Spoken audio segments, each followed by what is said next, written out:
straightforward.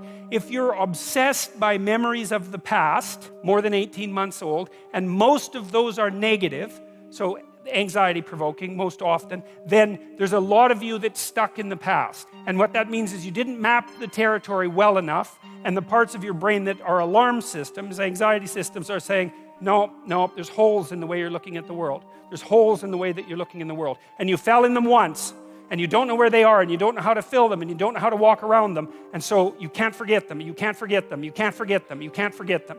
So you have recurring nightmares, for example, are a good example of that sort of thing happening. But in any case, if you have memories like that, you remember them, they make you feel anxious and negative, you're stuck back there. Your body is still reacting as if there's an emergency that could happen again that you haven't fixed. And it doesn't matter if it was your fault, that's irrelevant, because the alarm system doesn't care. Like, when your smoke detector goes off, it isn't relevant whether it was your fault. The smoke detector just says, house is on fire.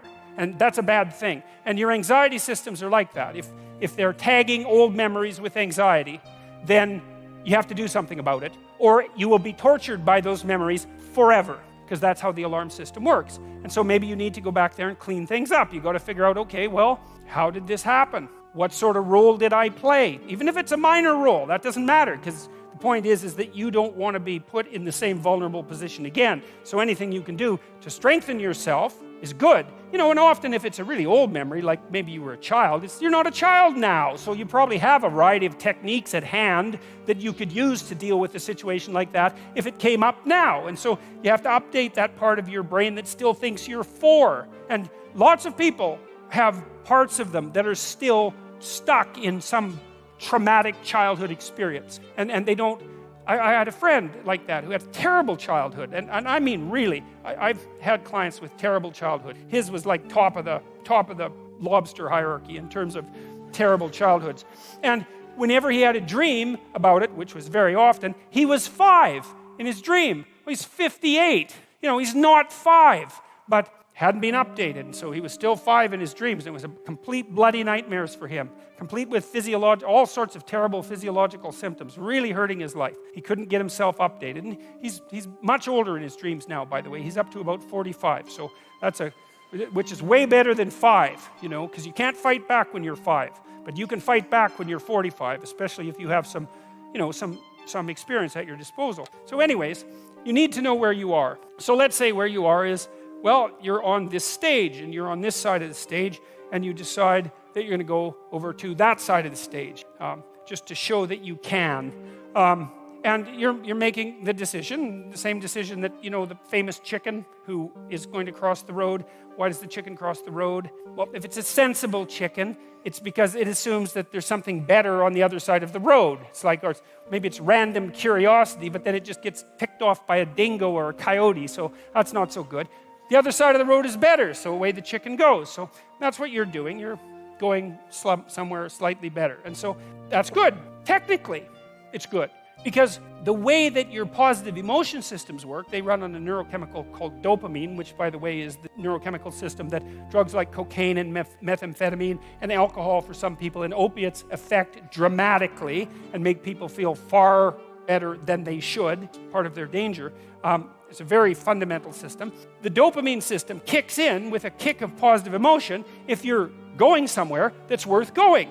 And so that's worth knowing. It's really worth knowing. It's like, okay, you want a little bit of positivity in your life. Well, how do you get it? Well, you got to get the system. It's almost it's the left hemisphere system for most people. Not that that's particularly relevant, but it is a standalone neurochemical system. It's rooted very, very deeply in the brain's exploratory circuit. Very ancient system.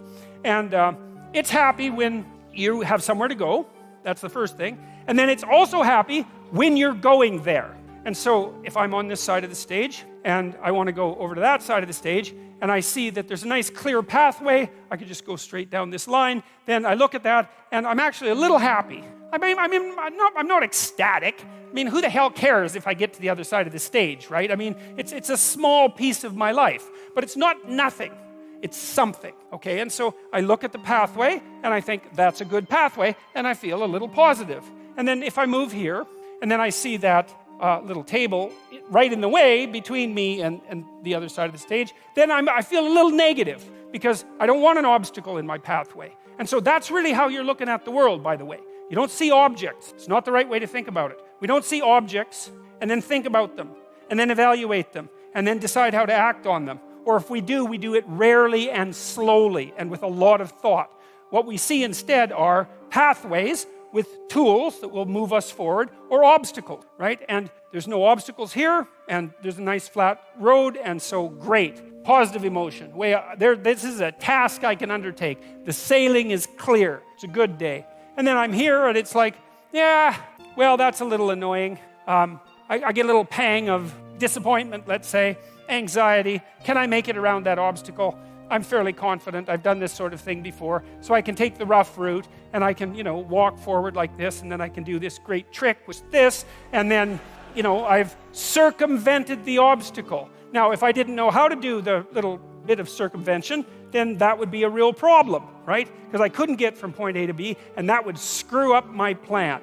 But I do have that particular skill set, so it's a minor disruption to the perceptual set that I'm using to organize the world. It's a minor bit of chaos, because that's what happens when your perceptual set, the structure that you're using to organize the world, the plan through which you're viewing the complexity of the world, reveals an inadequacy. Then that destabilizes your emotions. So that's another thing to know.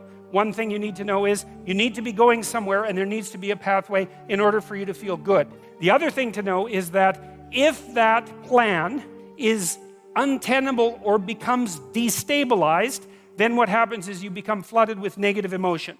Frustration, disappointment, anger, primarily anxiety. But all of those things sort of intermingled. Anger maybe because you have to fight your way through the obstacle. Frustration because maybe you have to make a new plan. Disappointment because you put a bunch of work into the damn plan and it didn't work out. Anxiety because now there's too many choices in front of you. And so people don't like to have their plans disrupted. They don't like to have their plans disrupted. And the reason for that is that their plans are directly associated with their emotional perception of the world. And that's a good thing to know too. That's why, what it is you've decided that you're going to go to like a Korean restaurant for dinner, and that's fine, and then it turns out that you can't, and maybe you have to go to a Greek restaurant, and it's like, who cares, right? Unless you hate Greek restaurants. Korean restaurant, that's pretty good. Greek restaurant, that's pretty good. You're still going to be annoyed that your plans change. Well, why? Well, because it's annoying to have your plans changed. It disrupts structure that you use to stabilize your perceptions of the world. And it throws you momentarily into a state of chaos.